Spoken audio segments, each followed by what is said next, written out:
ఇవాళ రాహుల్ గాంధీ తెలంగాణకు వస్తుండు. చాలా రోజుల తర్వాత, ఆ మాటకు వస్తే చాలా నెలల తర్వాత వస్తాడు తెలంగాణకు. అయితే ఇప్పుడు తెలంగాణకు వస్తున్న రాహుల్ గాంధీ కొన్ని ఇష్యూస్ మీద మాట్లాడాలని ప్రతిపక్షములు కావచ్చు, లేకపోతే తెలంగాణలో ఉన్న జనం డిమాండ్ చేస్తుర్రు. అవి ఏందో చెప్పే ముందు రాహుల్ గాంధీ ఇవాళ ఒక ప్రోగ్రాం కోసం తెలంగాణకు వస్తుండు. గతంలో రాహుల్ గాంధీ తెలంగాణకు, తెలంగాణ జనంకి కొన్ని హామీలు ఇచ్చిండు, ఎన్నికల హామీలు. ఏమన్నారు వాళ్ళు? రుణమాఫీ, రైతులకు ఇచ్చినటువంటి హామీలను రాహుల్ గాంధీతోని ఒక సభల కాంగ్రెస్ పార్టీ అనౌన్స్ చేపించింది. 2 లక్షల రుణమాఫీ చేస్తాం, మీరు టక్కన బోర్రి బ్యాంకుల దగ్గరికి, మీ దగ్గర ఒకవేళ మీకు ₹1,00,000 లోపు రుణమో లేకపోతే ఇంకొకటి తక్కువ ఉంటే కనుక మీరు చెప్పన బ్యాంకుల దగ్గరికి పోయి 2 లక్షలు తెచ్చుకోర్రి, కాంగ్రెస్ గవర్నమెంట్ వస్తుంది, ఇందిరమ్మ రాజ్యం వస్తుంది, వచ్చిన తర్వాత మేము 2 లక్షల రుణమాఫీ చేస్తాము, ఎట్ ఏ టైం చేస్తాం, ఒకటేసారి మొత్తం 2 లక్షలు మాఫీ చేస్తాము అని చెప్పారు. కాంగ్రెస్ పార్టీ అగ్రనాయకులతోని కాంగ్రెస్ పార్టీ చెప్పించింది. ఇది రైతులకు సంబంధించిన దాని మీద, మహిళలకు సంబంధించిన ఇష్యూ మీద ఇంకొక వాళ్ళ అగ్రనాయకురాలు ప్రియాంక గాంధీతోని చెప్పించారు. ఎన్నికల టైంలో వాళ్ళు ఇచ్చినటువంటి 6 గ్యారంటీలలో చాలా మెయిన్గా రైతులు, నిరుద్యోగులు, మహిళలు వాళ్ళకి ఇచ్చినటువంటి హామీలను హైకమాండ్ కాంగ్రెస్ పార్టీ అగ్రనాయకులైనటువంటి రాహుల్ గాంధీ, ప్రియాంక గాంధీ లాంటి వాళ్ళతోని ఈడ హామీలు ఇప్పించారు. ఇయ్యంగానే ఏమనుకున్నారు తెలంగాణ వాళ్ళు, తెలంగాణలో ఉన్న జనం, వీళ్ళు చెప్పేదానికంటే కూడా వాళ్ళు చెప్తున్నారు కదా, వాళ్ళు చెప్తే చేస్తారు కావచ్చు అని నమ్మిరు. తెలంగాణలో ఉన్న జనం అందరూ నమ్మి ఓట్లేసిర్రు. ఓట్లేసిన తర్వాత కాంగ్రెస్ అధికారంలోకి వచ్చింది. అధికారంలోకి వచ్చి 15 నెలలు అవుతుంది. 15 నెలల్లో ఏం చేసిర్రు అనేది మన కండ్ల ముందు కనబడుతుంది. 15 నెలల్లో రుణమాఫీ చేసిర్రా?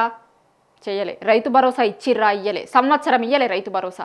సంవత్సరం ఇయ్యక మూడోసారి ఇవ్వాల్సి వచ్చినప్పుడు కూడా ఎంతమందికి వేసిర్రు, ఎన్ని ఎకరాలు ఉన్న వాళ్ళకి వేసిర్రు అనేది క్లారిటీ లేదు. గవర్నమెంట్ చెప్పలే లెక్కలు ఎక్కడ. అంటే అలా మంత్రి ఏం చెప్తాడు, తుమ్మల నాగేశ్వరరావు ఏం చెప్పిండు, మేము మార్చి 31 వరకు మొత్తం మందికి రైతు భరోసా చేద్దాం అనుకున్నాం కానీ చేయలేకపోయినాము, మీరు మమ్మల్ని క్షమించాలి అని ఓపెన్గా బహిరంగ సభ వేదిక మీద మాట్లాడిండు. అది కూడా చూసినాం. తెలంగాణ జనం మొత్తం అది కూడా చూసిర్రు. అయితే వాళ్ళు ఇస్తామన్న 6 గ్యారంటీలు 420 హామీలు ఇచ్చిర్రు. ఇచ్చి అధికారంలోకి వచ్చిర్రు. అధికారంలోకి వచ్చిన తర్వాత 15 నెలలు అవుతుంది. 15 నెలల్లో కనీసం 5 హామీలు నెరవేర్చిరా, లేకపోతే 5 పథకాలను వచ్చినాయా అంటే పట్టుమని సమాధానం తెలంగాణ ప్రజలకు తెలుసు, కాంగ్రెస్ పార్టీ నాయకులకు తెలుసు. వచ్చినాయా, హామీలు అమలైనయా ఏంది అనేది మనం చూస్తున్నాం మొత్తం. అయితే ఇప్పుడు రాహుల్ గాంధీ తెలంగాణకు వస్తుండు చాలా నెలల తర్వాత. వచ్చే రాహుల్ గాంధీ నిన్న మొన్నటి రాక హెచ్సియులో ఏం జరిగింది, ఎట్లా జరిగింది అనేది మొత్తం మనం చూసినాం. హెచ్సియులో ఉన్న స్టూడెంట్స్ని కొంతమందిని అరెస్ట్ చేసిర్రు. తర్వాత చాలా రోజులకి వాళ్ళు రిలీజ్ అయ్యారు. అక్కడ ఉన్నటువంటి భూముల విషయంలో హెచ్సియు విద్యార్థులందరూ ఎంత కొట్లాడిర్రు, ఏం చేసిర్రు అంతా చూసినాం. అయితే గతంలో హెచ్సియులో రోహిత్ వేముల చనిపోయినప్పుడు రాహుల్ గాంధీ ఆడికి వచ్చిండు. ఇప్పుడు గట్లనే తెలంగాణకు వస్తున్న రాహుల్ గాంధీ హెచ్సియుకు పోయి ఆ స్టూడెంట్స్ని పరామర్శించాలి, స్టూడెంట్స్ దగ్గరికి పోవాలి, అసలు అక్కడ ఏం జరిగింది అనేది తెలుసుకోవాలి అనేది ప్రతిపక్షం వాళ్ళు అడుగుతున్నారు ఇవాళ.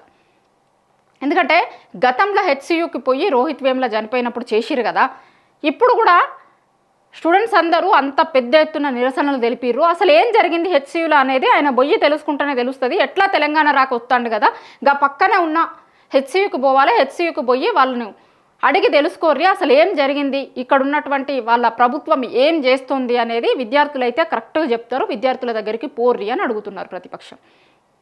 ఇంకేం అడుగుతున్నారు? లగచర్ల ఇష్యూ ఉంది, మనం చూసినాం.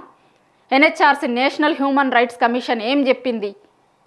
నిజమే వాళ్ళ మీద అర్ధరాత్రిలో అరాచకం జరిగింది అనేది ఎన్హెచ్ఆర్సీ చెప్పింది. కొంతమందికి నోటీసులు కూడా ఇచ్చింది ఇష్యూలా. కానీ లగచర్ల విషయంలో ఎట్లాంటిది జరిగింది బయటికి అనేది అంతా చూసిరు కదా. రాహుల్ గాంధీ ఎట్లాగో తెలంగాణకు వస్తుండో ఈ పక్కకే ఉన్న లగచర్లకు పోయి అక్కడున్న వాళ్ళని కూడా పరామర్శించుర్రి. ఎందుకంటే వేరే రాష్ట్రాలలో వేరే దగ్గర మైనింగ్కి వ్యతిరేకంగానో ఇంకా వేరే దానికి వ్యతిరేకంగానో రాహుల్ గాంధీ మాట్లాడతాడు కదా. ఇక్కడ కాంగ్రెస్ పార్టీ అధికారంలో ఉంది, అట్లనే ఎట్లా తెలంగాణకు వస్తుండో ఒక పక్కకే ఉన్నాయి కదా ఇవి, ఆడికి పోయి వాళ్ళతో మాట్లాడుర్రి, చెప్తారు, వాళ్ళు చెప్తారు ఏం జరిగింది ఏంటిది అనేది చెప్తున్నారు.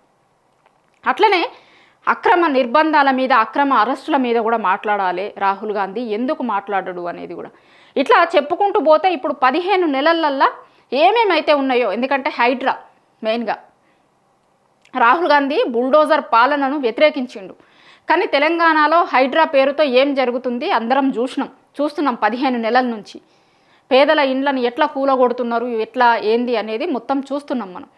రాహుల్ గాంధీకి తెలియకపోయేది ఏమి ఉండదు, ఆయన కూడా చూసుంటాడు, ఆయన దగ్గర కూడా వీడియోలు పోయి ఉంటాయి. ఎందుకంటే సోషల్ మీడియాలో దీంట్లో పోవడంతో పాటు కాంగ్రెస్ పార్టీ నాయకులే కొంతమంది కూడా ఉంటారు. ఎందుకంటే మనం చూస్తున్నాం కదా, ఇప్పుడు సీనియర్ నాయకులు, కాంగ్రెస్ పార్టీ నాయకులు రాహుల్ గాంధీకి రిపోర్ట్ ఇస్తున్నారు. 15 నెలల్లో ప్రభుత్వం మీద చాలా ఘోరమైన వ్యతిరేకత వచ్చింది ఇవన్నీ చేయడం పట్ల అనేది చాలామంది కాంగ్రెస్ వాళ్ళు చెప్తున్నారు. ఇప్పటికే ఉంటారు రాహుల్ గాంధీకి ఇక్కడ బుల్డోజర్ పాలన ఎట్లా నడుస్తుంది, ఎట్లా కూలగొడుతున్నారు హైడ్రాతోని ఇండ్లనన్నింటినీ అని. సో ఎట్లా తెలంగాణకు వస్తున్న రాహుల్ గాంధీ ఇక్కడ హైదరాబాద్లోనే, ఇప్పుడు వేరే జిల్లాలకు దూరం పోకుంటావా, హైదరాబాద్లో ఉన్న చాలా చోట్ల హైడ్రా కూల్చేసింది కదా, వాటి దగ్గరికి పోర్రి అని అడుగుతున్నారు. గట్లనే మూసీ దగ్గర కూడా మొత్తం ఎట్లా చేసిరు, మూసీని మొత్తం కూడా మూసీ చుట్టుపక్కల ఉన్న ఇండ్లని మొత్తం మార్కింగ్ చేసి కూలగొట్టిరు కదా, వాళ్ళ దగ్గరికి కూడా పోయి అడుగుర్రి, చెప్తారు, వాళ్ళ బాధ తెలుస్తుంది. ఎందుకంటే వీళ్ళందరూ కూడా మార్పు అని కాంగ్రెస్ పార్టీని తీసుకొచ్చుకున్నోళ్ళు. మేము వచ్చి మార్పు చేస్తాము ఇంకొకటి అని ఎన్నికల ప్రచారంలో రాహుల్ గాంధీ కూడా మాట్లాడిండు. ఇందిరమ్మ రాజ్యం వస్తుంది, కాంగ్రెస్ పార్టీ అధికారంలోకి వస్తే మేము మీకోసం ఇవి చేస్తాం అవి చేస్తామని మాట్లాడారు. చేసుడు పక్కన పెట్టి ఉన్నాయి కూలగొట్టేటట్టున్నారు వీళ్ళు, ఉన్నాయి కూలగొడుతున్నారు. కాబట్టి హైడ్రా కూల్చేసిన దగ్గరికి, లేకపోతే మూసి చుట్టుపక్కల కూల్చేసిన ఇండ్లు ఉన్నాయి కదా, వాళ్ళ దగ్గరికి పోయి అడుగుర్రి ఎట్లుంది వీళ్ళ పాలన అనేది, లేకపోతే 15 నెలలలో మీరు ఇచ్చిన హామీలు ఏం నెరవేర్చిర్రు అనేది జనం చెప్తారు, మేము చెప్పుడు కాదు, కొంచెం వాళ్ళ దగ్గరికి కూడా బోర్రి, అటు దిక్కు కూడా పోయి చూసి రారి అని ప్రతిపక్షం నాయకులు అడుగుతున్నారు. ఎందుకంటే ఇక్కడ నుంచి ఇప్పుడు మనం చూసినాం, సీఎం రేవంత్ రెడ్డిని రాహుల్ గాంధీ కలుస్తలేడు, కనీసం అపాయింట్మెంట్ ఇస్తలేడు అనేది కూడా మనం చూసినాం. కానీ చాలా రోజుల తర్వాత మళ్ళీ ఒకసారి దగ్గర చాలా నెలల తర్వాత రాహుల్ గాంధీ తెలంగాణకు వస్తుండు. తెలంగాణకు వచ్చి ఏదో అక్కడున్న షెడ్యూల్ ప్రకారం వాళ్ళ ప్రోగ్రామ్స్ చేసుకొని వెళ్ళిపోవుడు కాదు. ఎందుకంటే ఇక్కడికి వచ్చినప్పుడు ఇక్కడ జనంతో మాట్లాడిండు, జనం దగ్గరికి పోయిర్రు, మీరు హామీ ఇచ్చిర్రు కాబట్టి ఇవాళ ఆ హామీలు నెరవేరనటువంటి టైంలో, లేకపోతే వాళ్ళు ఇబ్బంది పడుతున్నటువంటి టైంలో ఆ జనాల దగ్గరికి పోవాల్సినటువంటి అవసరం కూడా మీకున్నది. జనం దగ్గరికి పోర్రి, జనం దగ్గరికి పోయి జనం గోడును వినుర్రి అనేది ప్రతిపక్ష నాయకులందరూ కూడా అడుగుతున్నారు. ఇవాళ తెలంగాణకు వస్తున్నటువంటి రాహుల్ గాంధీ కేవలం ఆ ప్రోగ్రాంని చేసుకొని పోవుడు కాదు, తెలంగాణలో జనం పడుతున్నటువంటి ఇబ్బందులు, కాంగ్రెస్ ప్రభుత్వం వచ్చిన తర్వాత జనం ఎదుర్కొంటున్నటువంటి సమస్యలు, వీటన్నింటిని కూడా చూడాలి, వీటి మీద కూడా మాట్లాడాలి రాహుల్ గాంధీ. ఎందుకంటే ఆ రోజు మా పార్టీకి ఓటేయండి అని అడిగినటువంటి రాహుల్ గాంధీ ఇవాళ వీటి మీద కూడా మాట్లాడాల్సిన అవసరం ఉంది. ఎందుకంటే మీరు తెలంగాణకు వచ్చి తెలంగాణ రాష్ట్రంలో బహిరంగ సభలలో కాంగ్రెస్ పార్టీకి ఓటేయండి అని అడిగిర్రు కాబట్టి ఇవాళ మాకు జరుగుతున్నటువంటి అన్యాయాన్ని కూడా రాహుల్ గాంధీ వచ్చి చూడాలి అనేది జనం కోరుకుంటున్నారు. మీరు పోయి చూడుర్రి ఎట్లాంటి పాలన నడుస్తుంది తెలంగాణలో అనేది మీకు అర్థమవుతుంది అని ప్రతిపక్షాలు మాట్లాడుతున్నాయి.